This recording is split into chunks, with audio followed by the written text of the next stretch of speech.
మీకు తెలుసా miss world 2025 ఇండియాలో జరిగిందని, అది కూడా హైదరాబాద్లో జరిగిందని?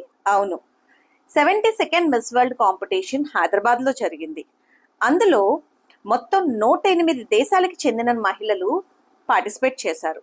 అందులో ఓపెన్ సుచిత చాంగ్శ్రీ అన్న మహిళ టైటిల్ని గెలుచుకున్నారు.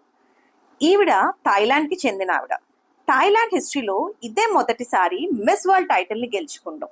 All the best Thailand, hope many more for you. Opal Suchata ఒక స్టూడెంట్. తను ఇంటర్నేషనల్ రిలేషన్స్ చదువుకుంటోంది. తను అంబాసిడర్ అవ్వాలనుకుంటోంది. తను సెర్మనీకి వైట్ కలర్ డ్రెస్ వేసుకుంది. అది తన స్ట్రెంగ్త్ని సింబలైజ్ చేస్తుంది. తను మిస్ వరల్డ్ గెలిచాక తన యాక్సెప్టెన్స్ స్పీచ్లో తన కృతజ్ఞతను తెలిపింది. తన విజన్ కూడా చెప్పి, అది ఇప్పుడు ఆ విజన్ని తను నెరవేర్చడానికి చాలా అవకాశాలు ఉన్నాయి కనుక తను దానికి కృషి చేస్తానని చెప్పింది.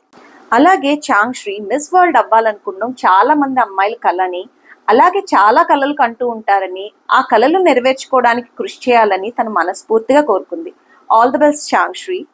28 ఏళ్లలో ఇండియా ఈ ఈవెంట్ని హోస్ట్ చేయడం ఇదే ఫస్ట్ టైం. మిస్ వరల్డ్ 2025కి మనందరం కూడా బెస్ట్ విషెస్ చెప్తాము. All the best Chuangsri. Let's hope all your wishes and dreams come true. మీరు అనుకున్న ప్రతిదీ మీరు చెయ్యాలని మేము మనస్ఫూర్తిగా కోరుకుంటున్నాం. Thank you everyone. బాయ్.